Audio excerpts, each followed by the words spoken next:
Në forumin e nivelit të lartë Koha për të vendosur Europë të zhvilluar në Vjenë, kryeministri Edi Rama dha disa sqarime për projektin e aeroportit të Vlorës, pasi u pyet mbi ndikimin e tij në mjedis. Kreu i qeverisë garantoi se nuk do të ketë asnjë cënim. It's not a national park, madam. Së pari nuk është një park kombëtar, së dyti është një pjesë që ka qenë aty që kur vëllezërit dhe motrat tona nga Italia erdhen të na pushtonin dhe tani ne po ndërtojmë një aeroport. Aeroporti i Vlorës po zhvillohet në partneritet me aeroportin e Mynichut, që sipas kryeministrit Rama jep garanci për standardin e këtij projekti.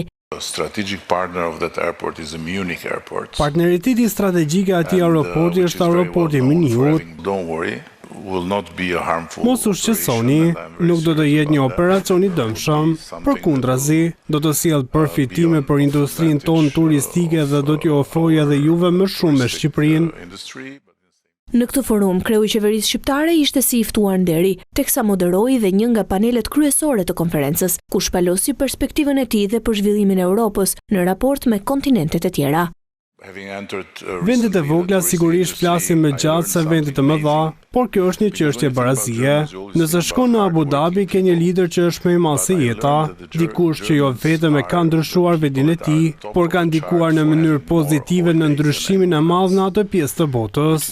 Konferenca në Vjenë mblodhi diplomat, lider europian dhe ekspert të sigurisë, ndërsa diskutimi mbi projektet strategjike të Shqipërisë dhe rolin e saj në rajon ishte një nga çështjet që zuri një hapësirë të konsiderueshme në panel.